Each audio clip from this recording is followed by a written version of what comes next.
என் viewers எல்லாருக்கும் வணக்கம். இன்றைக்கி வந்து ரவா பார்சல் என்கிற ஒரு புதுவிதமான டிஃபனை பார்க்கலாம். இது நம்ம டின்னருக்கும் சாப்பிட்டுக்கலாம், பிரேக்ஃபாஸ்டாட்டும் யூஸ் பண்ணிக்கலாம், பிள்ளைகளுக்கு லஞ்சுக்கும் நம்ம கொடுத்து விடலாம். எப்படின்னு பார்க்கலாம் வாங்க. ரவா பார்சல் வந்து எப்படி பண்ணலான்னு பார்க்கலாம். ஃபஸ்ட்டு அதுக்கு தேவையான பொருள்கள்: 1 கப்பு ரவை, 1/2 கப்பு தயிர், அப்புறம் வந்து நான் கேரட்டை வந்து சாப் பண்ணி வச்சுருக்கேன், வெங்காயத்தையும் பொடியாக சாப் பண்ணி வச்சுருக்கேன், அப்புறம் கொத்தமல்லி இலை, கருவேப்பிலை. இங்கே வந்து இஞ்சி வெள்ளைப்பூடு பேஸ்ட்டு, கொஞ்சம் மிளகாப்பொடி, அப்புறம் பச்சை மிளகா, கொஞ்சம் எலுமிச்சம்பழம், மஞ்சப்பொடி, கொஞ்சம் சால்ட்டு. இப்போ எப்படின்னு பார்க்கலாம். நீங்கள் ஃபஸ்ட்டு வந்து ஒரு பவுலில் 1 கப்பு ரவையை போட்டுருங்க. இது பச்சை ரவை தான், வறுக்க ஒன்றும் இல்லை. அதுக்கப்புறம் கொஞ்சம் தயிரை ஊற்றிக்கோங்க.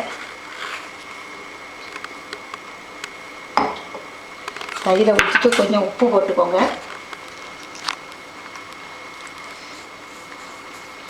கொஞ்சம் போட்டுக்கலாம்.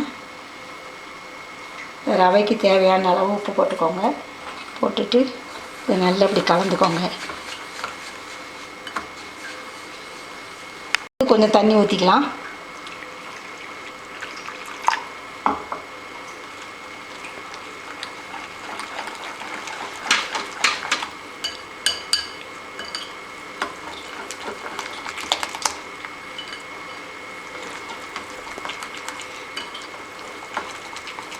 இந்த பதத்தில் இருக்கட்டும். இப்போ வந்து நல்லா கலந்து விட்டுட்டோம். இது வந்து ஒரு 10 நிமிஷம் அப்படி தள்ளி இருக்கட்டும். ஒரு கடாய் வச்சுருக்கேன். இதில் நம்ம கொஞ்சம் எண்ணெய் ஊற்றிக்கலாம்.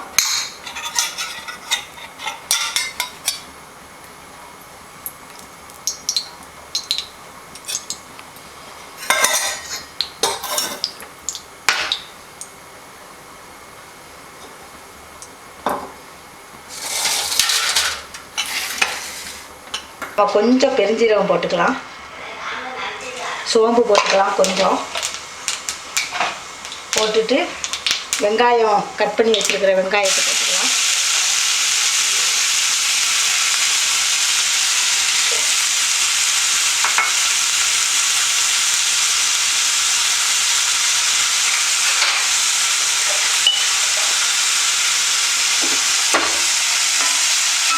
கொஞ்சம் நல்லா வதக்கி விடுங்க.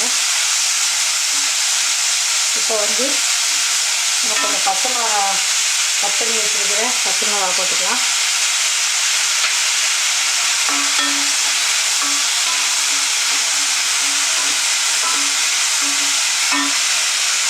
இஞ்சி வெள்ளைப்பூடு பேஸ்ட்டு,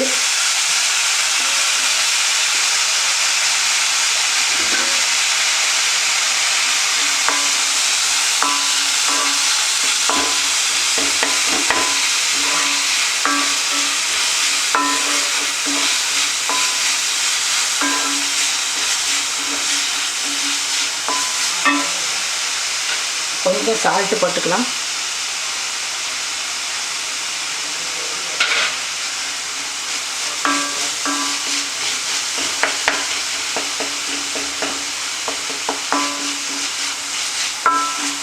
கேரட்டை போட்டுக்கலாம். இதை பொடியாக கட் பண்ணி வச்சுருக்கேன். ஏன்னா ஸ்டஃப் உள்ளே வந்து நான் இது பார்சல் பண்ணதுனால நம்ம வந்து பொடியாக தான் கட் பண்ணி வைக்கணும்.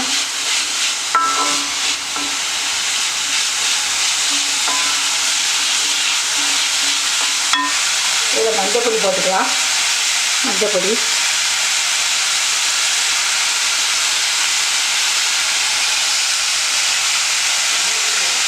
கொஞ்சம் உப்பும் போட்டுக்கோங்க.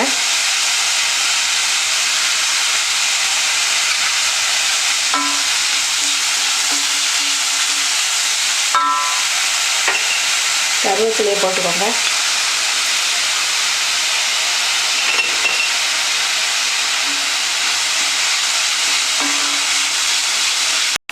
நான் உருளைக்கிழங்கை வந்து நான் வேக வச்சுருக்கேன். இதை வந்து நம்ம நல்லா மசிச்சிடலாம்.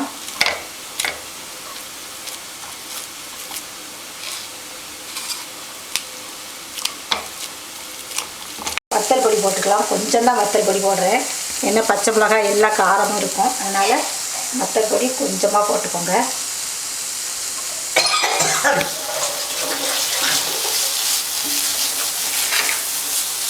கேரட்டெல்லாம் மசாலா இதுலேயே நம்ம இந்த பொடியாக கட் பண்ணியிருக்கிறதுனால கேரட் வந்து நம்ம வதக்கும் போதே அது வெந்துடும். இப்போ வந்து நம்ம அவிச்சு வச்சுருக்கிற அந்த மசிச்சு வச்சுருக்கிற உருளைக்கிழங்கை அதில் போட்டுடலாம்.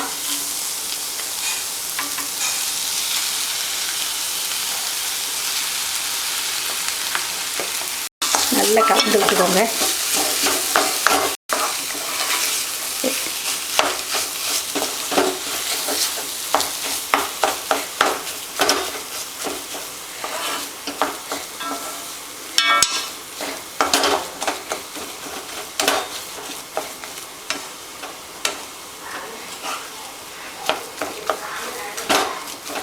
வச்சுருக்கேன், அதை போட்டுக்கலாம்.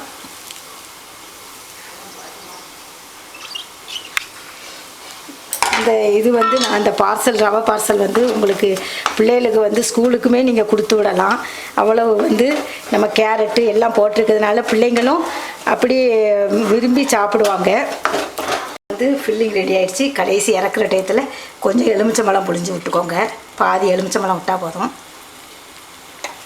அவ்வளோத்தையும் எலுமிச்சம்பழம் ஊற்றின பிறகு அடுப்பை நான் ஆஃப் பண்ணியாச்சு.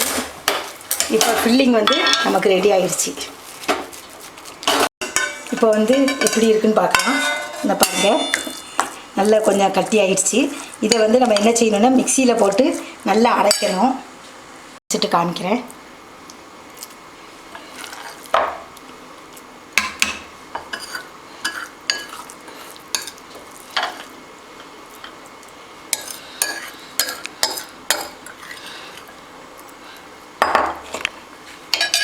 இதில் கொஞ்சம் தண்ணி ஊற்றிக்கோங்க.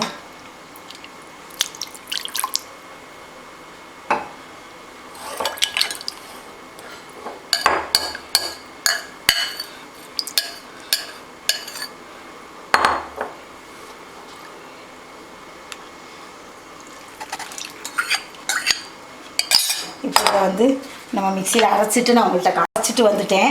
பாருங்கள் எப்படி அரைச்சிருக்கேன்னு பாருங்கள். இந்த மாதிரி பதத்தில் நல்லா நைஸாக அரைஞ்சிரும், அதுவே அரைஞ்சிரும். இதில் உப்பு பத்துமான்னு பார்த்துக்கோங்க. உப்பு பத்தலைன்னா உப்பு போட்டுக்கோங்க.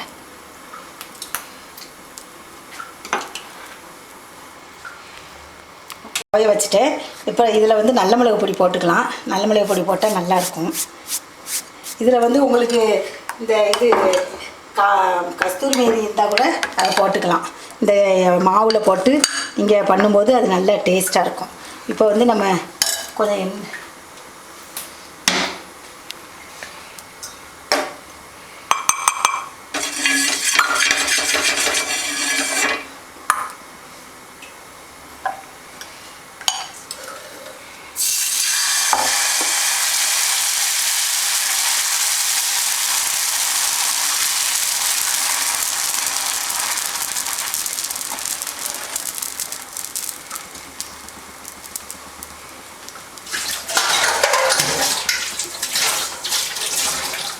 போட்டுருவேன்.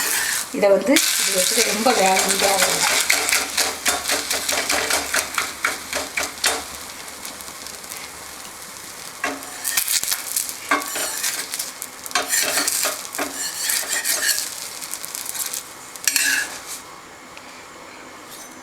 இப்படி எடுத்து எல்லாத்தையும் நான் சுட்டு முடிச்சுட்டு காமிக்கிறேன்.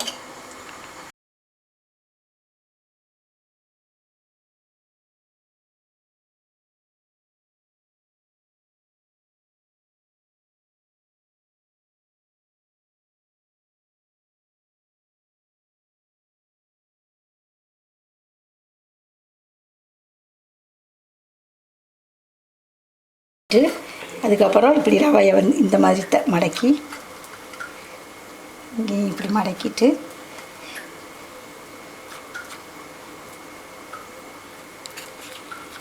இந்த மாதிரி நான் பார்சல் பண்ணி வச்சுருக்கேன். இதை வந்து நம்ம கொஞ்சம் எண்ணெய் விட்டு பொரித்து எடுத்துடலாம். நீங்கள் வந்து எண்ணெயில் கூட பொரித்து எடுக்கலாம். நான் வந்து நேரடியாக தோசைகளில் தான் பொரித்து எடுக்கிறேன்.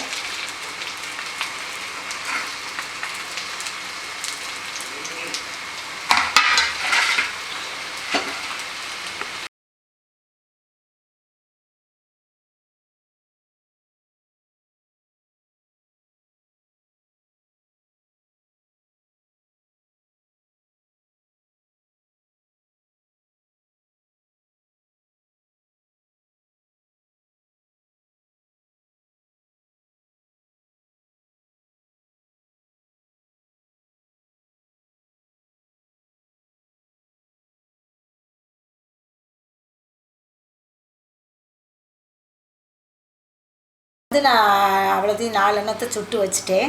இந்த ரவா பார்சல் இது வந்து நீங்கள் வந்து பிள்ளைங்களுக்கு டிஃபன் பாக்ஸில் வச்சு லஞ்சுக்கு கொடுத்து விடலாம்.